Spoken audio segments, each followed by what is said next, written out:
ಕರ್ನಾಟಕ ಕಾವಲು ಪಡೆಯ ವತಿಯಿಂದ ಇಂದು ಗುಂಡ್ಲುಪೇಟೆ ಪಟ್ಟಣದ ಕುರುಬಗೇರಿಯ ಸರ್ಕಾರಿ ಹಿರಿಯ ಪ್ರಾಥಮಿಕ ಶಾಲೆಯಲ್ಲಿ ಮುಖ್ಯ ಶಿಕ್ಷಕರಾಗಿ ಕಾರ್ಯನಿರ್ವಹಿಸುತ್ತಿದ್ದ ಬಿಸಿ ಸಿದ್ದರಾಜುರವರು ಇಂದು ನಿವೃತ್ತಿ ಹೊಂದುತ್ತಿದ್ದು, ಈ ಕಾರ್ಯಕ್ರಮದ ಅಂಗವಾಗಿ ಸಂಘಟನೆಯ ವತಿಯಿಂದ ಭಾಗವಹಿಸಿ ಶಿಕ್ಷಕರಿಗೆ ಸನ್ಮಾನಿಸಿ ಗೌರವಿಸಲಾಯಿತು. ಈ ಸಂದರ್ಭದಲ್ಲಿ ಕಾವಲು ಪಡೆಯ ತಾಲೂಕು ಅಧ್ಯಕ್ಷರಾದ ಎ ಅಬ್ದುಲ್ ಮಾಲಿಕ್ ಮಾತನಾಡಿ ಸಿದ್ದರಾಜುರವರ ಕಾರ್ಯವೈಖರಿಗೆ ಮೆಚ್ಚುಗೆ ವ್ಯಕ್ತಪಡಿಸಿ ಶುಭ ಹಾರೈಸಿದರು. ಇದೇ ವೇಳೆ ತಾಲೂಕು ಕಾರ್ಯದರ್ಶಿ ಎಸ್ ಮುಬಾರಕ್ ಶಿಕ್ಷಕರ ಸಾಧನೆ ಮೆಲುಕು ಹಾಕಿ ಮುಂದಿನ ಜೀವನ ಸಂತೋಷವಾಗಿರಲೆಂದು ಶುಭ ಹಾರೈಸಿದರು. ಈ ಸಂದರ್ಭದಲ್ಲಿ ಜಿಲ್ಲಾ ಕಾರ್ಯಾಧ್ಯಕ್ಷ ಅಬ್ದುಲ್ ರಶೀದ್ ಸೇರಿದಂತೆ ಹಲವು ಶಾಲೆಯ ಶಿಕ್ಷಕರು, ಶಾಲಾ ವಿದ್ಯಾರ್ಥಿಗಳು ಹಾಜರಿದ್ದರು.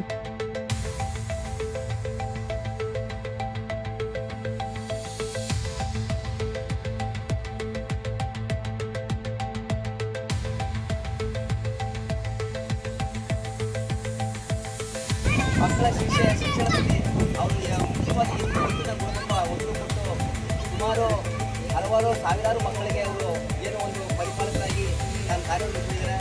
ಅವರು ಈಗಿನ ನಿವೃತ್ತಿ ಹೊಂದ್ತಾ ಇದ್ದಾರೆ.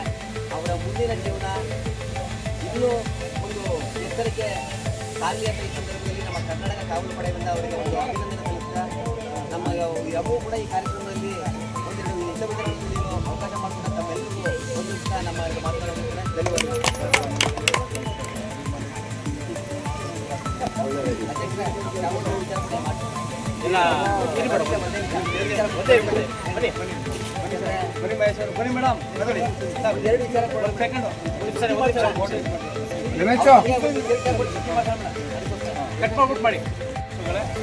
ಈ ದಿನ ನಿಜಕ್ಕೂ ಭಾಳ ಖುಷಿಯಾದ ದಿನ ನಮಗೆ. ನಮ್ಮ ಆತ್ಮೀಯರು ದಿನನಿತ್ಯ ನಮ್ಮ ಒಡನಾಟದಲ್ಲಿರ್ತಕ್ಕಂತಹ ನಮ್ಮ ಶಿಕ್ಷಕರಾದಂಥ ಬಿ ಸಿ ಸಿದ್ದರಾಜು ಸರ್ ಅವರು ಇವತ್ತು ನಿವೃತ್ತಿ ಹೊಂದ್ತಾ ಇದ್ದಾರೆ.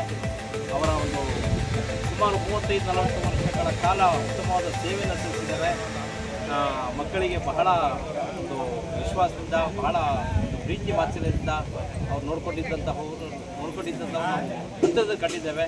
ಈಗ ತಾನೇ ಜೂನ್ 5ನೇ ತಾರೀಕು ಪರಿಸರ ದಿನಾಚರಣೆ ಇದೇ ಶಾಲೆಯಲ್ಲಿ ನಾವು ಮಾಡಿದ್ದೇವೆ.